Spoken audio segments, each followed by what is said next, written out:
kokoota jaalala okomme jaalalaan namoota ollee tarar shamarka kuni jira jirtu baga jiraatan baga viidiyoo har'a wal deebine har'a dhugaa jechuun waan haaraallee miti kana durallee miidiyaa irratti argine baay'ee gaddaa turre ijoollee Suudii keessatti rakkatan jechuudha mana hidhaa keessatti rakkatan waan haaraa miti ji'a 8 ol jechuudha ijoolleen mana hidhaa keessatti kan rakkachaa jiran muraasni illee galanii jiranii amma immoo guyyuma guyyaadhaan waan qabamaniif baay'een isaanii ammallee mana hidhaa keessatti rakkachaa jiranii please ijoolleen hordoftoota qabdan nama dhimmi kun ilaallatu biraan akka gahamuuf please sagalee ta'aa irra deddeebi'aatii hin ifatina kana durallee sagalee akka ta'aa turtan quba qaba now eddoo tokko BMP kan baay'ee tokko garaan nyaatan jechuun otoo danda'ee rakkoo san keessa isaan baasee hedduunatti tola garuu hundumti keenya iyyuu wanti gochuu qabnu hin jiru garuu sagalee ta'uu fi miidiyaa hundarratti wantoota kana sirriitti yoo dubbanne mootummaan illee argee namni dhimmi kun ilaallatu illee argee yoo furmaata godhee macheen mootummaan Itoophiyaa homaa gochuu hin danda'u mootummaan Suudii lammiin kee Itoophiyaa lammiin Itoophiyaa hammanni mana hidhaa keessatti rakkachaa jiranii kanaafiyyuu fudhadhu jedheeni gaafa xalayaa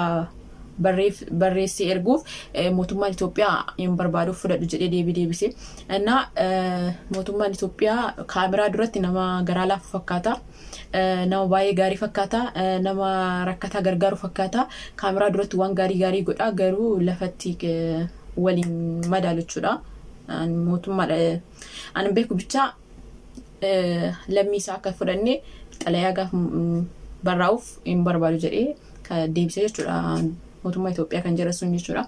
Innaa kanaafiyyuu an warroomti mootummaa kana deeggaran ija hin qaban hin jira yeroo baay'ee jechuun ka biyya keessa wanti nama ajaa'ibu lammiin biraa biyya namaa keessatti hidhamanii mana hidhaa yoo galan torbee otoo hin gahin mootummaan kan fudhatee furmaata godhuuf jechuudha lammii isaati garuu lammiin Itoophiyaa yeroo hundayyuu biyyuma hunda keessatti rakkata even Dubaay keessayyuu namoonni hidhamanii jiran ni jiru innaa bichaan maal akka jiru hin beekani akkasanii viidiyoo ijoollee ilaalaa iddoo tokko gaddee nama gochuu hin danda'u nama gochuu hin dandeenyu garuu sagalee ta'uu fi sheer gochuu nama dhimmi kun biraan namni dhimmi kun ilaallatu biraan ga'uu fi qabna kun immoo dirqama keenya jechuudha innaa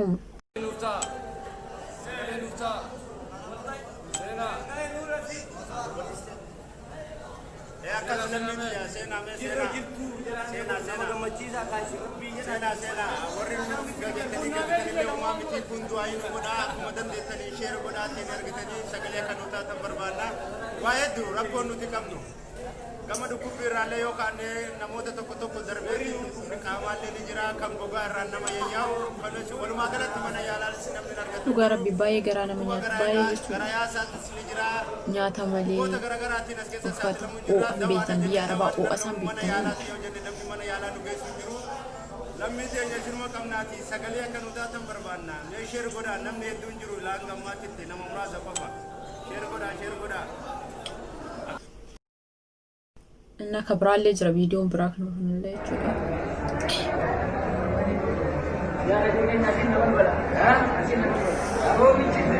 ያ ረብ ኸይር ወረብ ከሰማስ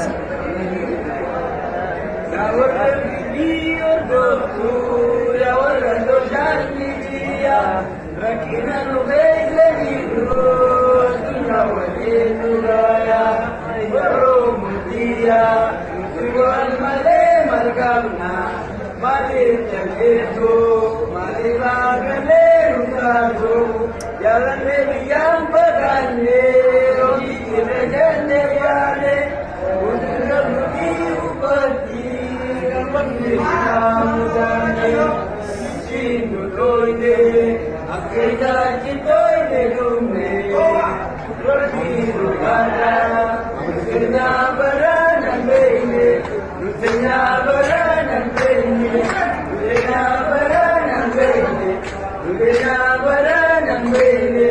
Yawaradiya Dodo, Yawarajojal Media, Rakina Rumeza Giro, Rakina Walilugaya, Orumudia, Riwal Male Magamna, Mali Jalib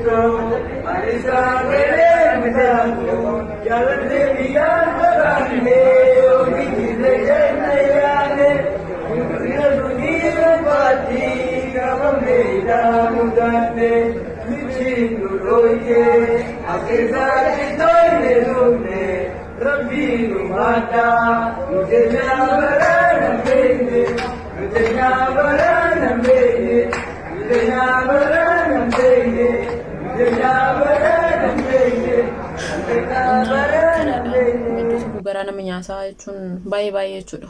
Baay'ee garaa nama nyaataa hanga ibsuu jechuun an beeku akka itti dubbadhu. Garuu Rabbiin dhugaa Rabbi biyya namaa keessatti nama hin rakkisini. Biyya hambaa biyyummaan baati. Biyyi namaa kun jechuudha kaanii gaarii ta'aa fi kaanii fakkeenyaaf namoonni biyya namaa kana keessatti akka barbaadanitti jiraatan jiru carraa bareeda isaan ga'ee jechuudha. Namoonni tokko tokko immoo kan akkatti dararamaa jechuudha. Jiru addunyaatu nu baay'ee nama gaddisiisti. Ani dhugaa Rabbi ani waan gaddaarraa haasa'uu hin danda'u beetanii yeroo gadduu haasa'uu hin danda'u waan jedhu hin beeku. Garuu wanti isin jedhu piliis sagalee ta'aa fi warroonni hordoftoota baay'ee qabdan sagalee ta'aa fiiti qaama ilaallatu biraan gayaa. Ijoolleen kun kana keessaa ba'uu qabu, rakkoo kana keessaa ba'uu qabu. Ilma namaati guyyaatti namni tokko du'ee oola jedhanii viidiyoo walitti seenaa wayii irratti dhaga'een jira. Namni dhukkubsate namni mana yaalaa seenu jechuun mana hidhaatii bakka kana. Kanaafiyyuu piliis wanti jedhu jiraatu sagalee ta'aa fi rakkoo kana keessaa baasuu qabna. Iyyuu fi qabna. Lammii Itoophiyaati jechuun ijoollee Oromoo qofa osoo hin taane Oromoo qofa waan ta'aniif miti ijoolleen kun garaan ilma namaa waan ta'aniif iyyuu garaan nyaatanii lammii Itoophiyaa tokko biyya namaa keessatti yeroo akkatti rakkatu hedduu garaan nyaataa dhiiga kiyya waan ta'eef jechuudha. Asirratti bakka kanatti Oromoo Amaaraa maali hin jiru kun lammii Itoophiyaati nama ilmi namaa akka dararamu tasumayyuu hin qabu.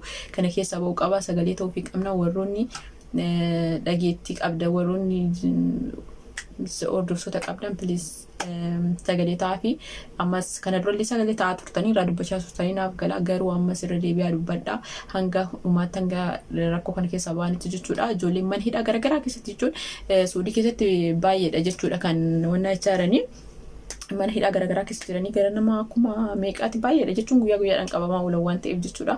Hundi isaaniitiyyuu galuu qabanii mootummaan ijoollee lammiisaa dirqama fudhachuu qaba. Barbaadu jechuun naamna kun hin jiru. Kanaafiyyuu piliis sagalee ta'aa fi iyyaa sheer godhaa. Wantoota akkanaa yoo argitan laallee bira darbuu hin qabnu. Nuti rakkoo ana amma nagayaan jiraadha mana gaarii keessa jiraadha akka barbaade dalagadhaa jira bor waan irra gahu hin beeku. Hundumni keenya iyyuu biyya namaa keessa jira rakkoon irra gahu hin beeku. Kanaafiyyuu yeroo nuti jireenya gaarii keessa jiru haala nagaatiin jiraachaa jiru namaaf ammootu sagalee ta'uu namaaf gargaaruu nama bira dhaabbachuu qabna.